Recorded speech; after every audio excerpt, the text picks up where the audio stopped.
What's up, everybody? I hope you guys are having an awesome, wonderful day, and welcome back to another episode. If you're new to the channel, my name is Sad Basim.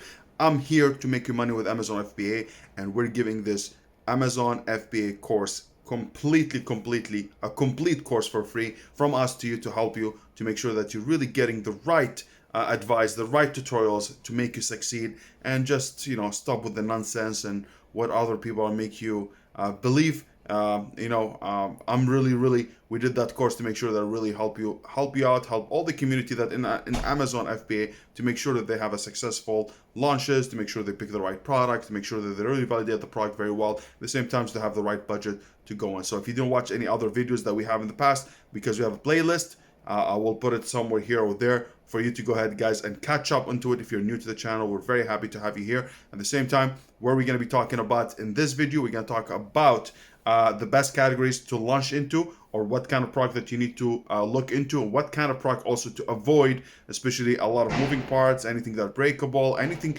that you need to keep away from, especially if you are a beginner, especially if you are in your first product. It's really important. We're going to talk about restrictions, we're going to talk about gating and ungating, what other things that you need to expect or something that you need to anticipate when you start Amazon FBA business, because even that Amazon, it's really good, lucrative, but at the same time it's hard process, and also there's a lot of things comes up while you're doing the business. So I just want to make sure I prepare you, make sure that you know exactly what to expect, so you'll be able to have a better understanding, so you can succeed and you can stand in that business for a longer time instead of just giving away. So knowing what to come will be able to prepare you to do better. So please, all I'm asking you, please subscribe, hit the notification bell, and just leave a comment, give me your questions, let me know about your thoughts about the videos that we're releasing so far. And we're going to be releasing them every Monday and Thursday for you guys to watch. And I'll really recommend that you rewatch all the videos to make sure that you get them well and to get the best out of those content. So thank you so much, guys, and I will see you in the next one. So guys, welcome back again to another video. And this video we're going to talk about the best categories and products to avoid. And I think this is really important before we get into product research, for us to understand the product criteria for FBA success. And I think this is really important, especially if you're a beginner or also if you're advanced, to be aware of those things. Because I think when we go, even if we're advanced and we get into this role of launching products, sometimes we get overconfident and we forget the basics, and that's going to hurt us. So it's a really good reminder for all of us to understand the best categories and products to avoid, so we don't make the mistakes that I made. Now, we need something light, non-breakable, and simple and giftable. And I'm going to elaborate a little bit more. Light, under a pound, because shipping and FBA storage increases with volume and weight. So we need something lighter because you can have less FBA fees, less storage fees, and also the storage is going to increase depending on the volume and the weight. However, finding highly searched heavier products is another more expensive strategy that eliminates some competitors and may prove a profitable outcome.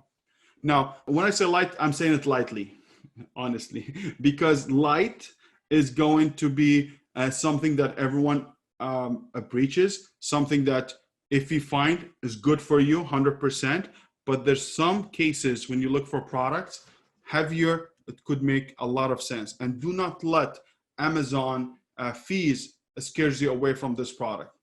All the game is about doubling your money. So if let's say, for example, I sell a product for $100.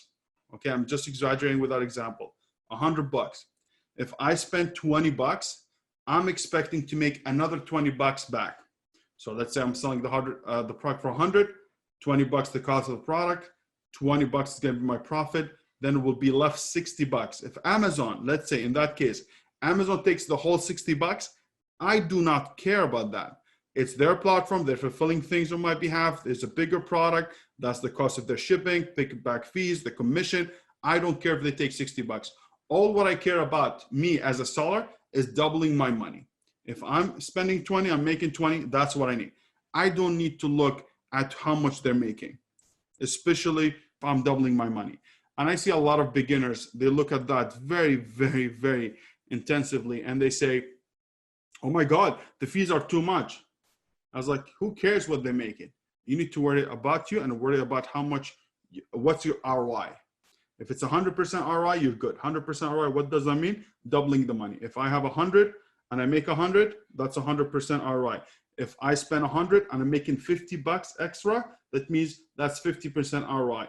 And that's how it works, okay? So if I'm making 100% ROI or I'm doubling my money, then I'm good. So if you find something light is good, but heavier also is very, very good way of finding good products at good, a good product to sell at a higher margin. Number 2, non-breakable items. Please pay attention to this, especially if you're a beginner. Product have many opportunities to be broken, either during shipping, in the warehouse, or when Amazon shuttles the product between warehouses. A big bonus to non-breakable is you may require less protective packaging and saves you money on packaging and weight, volume for storage fees. Now, I don't recommend anything that's breakable, because if I go ahead and do, let's say glass or dinnerware that made out of fragile stuff, it might break, increase the chance of breaking, because you're going to have multiple touch points. You're going to have the supplier, then you have the freight forwarder, then it gets to the customs, then from customs, it's going to put in a truck. From the truck is going to go to another warehouse. From other warehouse, it's going to be shipped to Amazon. Then from Amazon, they're going to handle it. Then they're going to spread them into multiple fulfillment center. There's so many touch points, and a lot of things could happen. Now, I'm not telling you this is impossible to do. There's people who are selling breakable things on Amazon, and they're making money. That means there's a way for you to package the product a little bit better to make sure you reduce this kind of issues, okay? So be attention to that. When you source a product, if you see something fragile, you need to make sure that you package them well or try to avoid them in the beginning. That's my takeaway, and this is what I think it's for you to pay attention to. The other thing is going to be simple products, simple items without moving part, if possible, that can break or malfunction. So you need to find a product that's simple, doesn't have a lot of moving parts. Moving parts, let's say, for example, let's say like a Lego set that's already made and has a lot of things that are moving and everything is fragile, you break it, a lot of moving things that will break. Or let's say I have my mic, has a lot of moving parts. They have the piece, they have the holder, have the small knobs. This is a lot of things can go wrong, and you don't want that to happen. You want it to be a simple product, easy to use, or something like, for example, if I'm using a product that has a lot of technology or electronic, let's say it requires Bluetooth, there's a lot of things also here can go wrong. So if you find a product, make sure it's simple, not a lot of parts involved, because it could happen that you miss some parts or some parts will malfunction independently as a small parts. So I highly recommend you do something simple, easy, and it doesn't have a lot of moving parts. Once you get experience, I don't mind going through that, because everyone's teaching do not go moving, do not source product, source product that's simple. If you go the other way, but you know how to package them, you know how to do them well, you should be really in good shape. The other thing is giftable items. Now, giftable items are really cool and important, and giftable items are not just for holidays, but for any occasion. Buyers purchase giftable items year-round. These are items that are well packaged and easy to buy, ship, and store. Giftable items, it has a lot of good things during holidays, during seasons like Mother's Day, Christmas, Black Friday, whatever it is going to sell very well. But giftable items, every day we want to gift a gift to someone. So having giftable items with a good packaging, very easy to buy, usually cheaper to buy, easy to ship. It's really good thing to do, especially if you want to get a product that sells all around the year and has a big spike during Christmas. Giftable items are really cool, especially if you do gift for mom, gift for girlfriend, gift for boyfriend, gift for a sister, gift for brother, all this stuff, gifts for father, whatever it is going to be really profitable, because I can buy a gift, buy it from Amazon, ship it to my mother, ship it to my father, or for my girlfriend, or for my boyfriend, whatever it is, it's all good. But you know what I mean? You'll be able to do all this stuff. So giftable items, really great things. So now, if we chose all the products that we need, now let's talk about restricted or gated categories. And I need to explain that a bit. So when we get to terminology that we talk about restricted or gated categories, you understand what does that mean. Restricted and gated are both terms that means a product category, subcategory, or brand may not be sold without Amazon or brand approval. We see that a lot. Most of the categories on Amazon are ungated. Most of them you can sell in, but some of them are gated or restricted, or some subcategories are gated, or some brands are gated. So let me go through that. So for example, let's say baby category, it's ungated. That means you can sell in, but there's some subcategory like baby feeding bottles. It could be gated. So you need to get ungated for it. Or let's say if I'm doing retail online arbitrage and I have a product, let's say into Samsung, and I want to sell a phone, I might be gated. I cannot sell that specific brand without Amazon approval or the brand themselves to approve me. So the same thing happens with category and subcategory. So when you list a product on Amazon, you need to make sure that you're not restricted or gated. And there's a way around it where we're going to show you how to get ungated. And there's some services out there to ungate you into multiple categories or subcategories. Okay. Brands is a different way. For most of us, we're not going to use it, especially we're using private label, but I'm going to show you how to get ungated or what service you can use to get ungated for categories and subcategories. Approval may be very simple as applying and being instantly approved, because if you're gated for a specific category or subcategory, usually just take a click of a button, you click it and you will get approved. Or it may require invoices from manufacturer, distributors, or brand letter of approval. Sometimes if you get that button, request approval, and it doesn't ungate you, then they will require you to send some invoices. These invoices has to come from authorized distributors or manufacturers, or the brand letter from the brand owners themselves, and you'll be able to get ungated, which is, we can show you that later on, how to get, as I said before, how to get ungated in those hard to get ungated categories. If you are not approved to sell a product or brand, Amazon will not allow you to ship the items to FBA. So you need to make sure when you're selling a product or sourcing a product or finding a product that you can sell in that specific category. You don't want to have a product that's sitting in a supplier that you're not able to ship in because Amazon, or you're not allowed to sell that product by Amazon. So it's very, very important.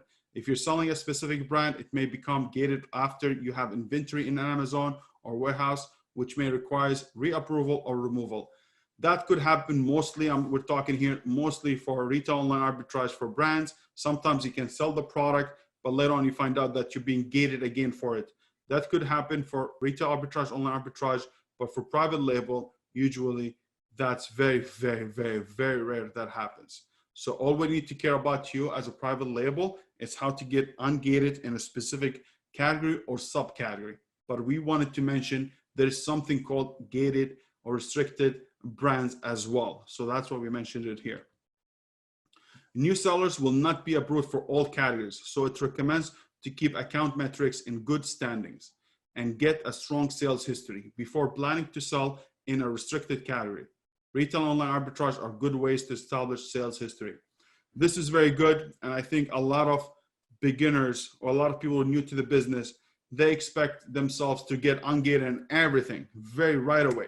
How would you expect Amazon to ungate you or not restrict you in a specific category or subcategory if this category is very sensitive or it requires a lot of knowledge, requires a lot of experience? So let's say in baby bottles or baby feeding bottles.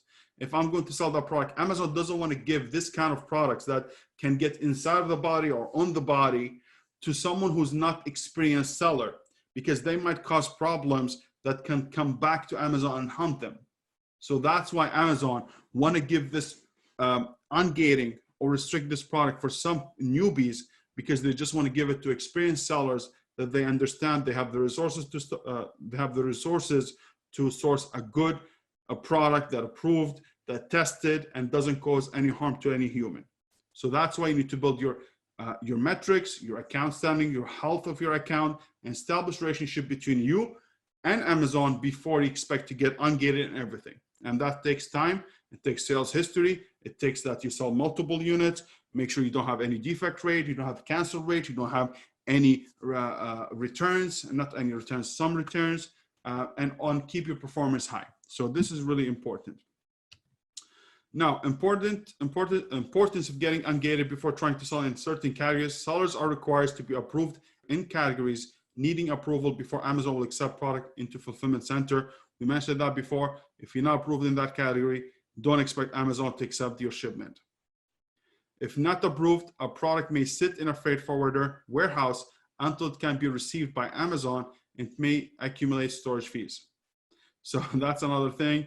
You don't want to be, if Amazon doesn't accept them, you will see a product just sitting there collecting money, collecting storage fees, or let's say even worse, you get the product to the customs and get held in the customs. That's even a different disaster, which is basically they charge a lot of money per day and could really cost you a lot of money. So be sure that you're being approved for that product or for that specific category.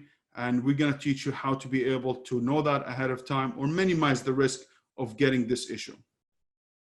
If a seller is unable to gain approval, the product may need to be destroyed or the seller may be required to find temporary storage. Yes, if Amazon not going to be able to accept them, you need to send them back to 3PL or you need to put them in your storage or in your garage until you get approved. Before starting the manufacturing process, request approval and do what's required before the product is shipped. Do everything you can. Also, we recommend that you set up a listing 2 weeks in advance in that specific product. So for example, let's say I'm selling a product in baby feeding bottles. I'll create the listing under that category and let it sit there for 7 to 10 days or 7 to 14 days. If I don't have any issues or I don't get the listing suppressed or I don't get the product inactive or Amazon removes my listing from my inventory management, I'll be good. If they remove it, then they're having an issue. Usually that always happens from 7 to 10 days. After the 10th day, everything is good, you should be good. That's the general rule. It's not guaranteed, but I'm telling you from my experience, up to 10 days always triggers something. It triggers Amazon if they find anything wrong with your listing or you're not able to sell that product. And also in some instances, you will see right away you're not able to sell that product. Then you know, hey, there's some work you need to do before you source that product.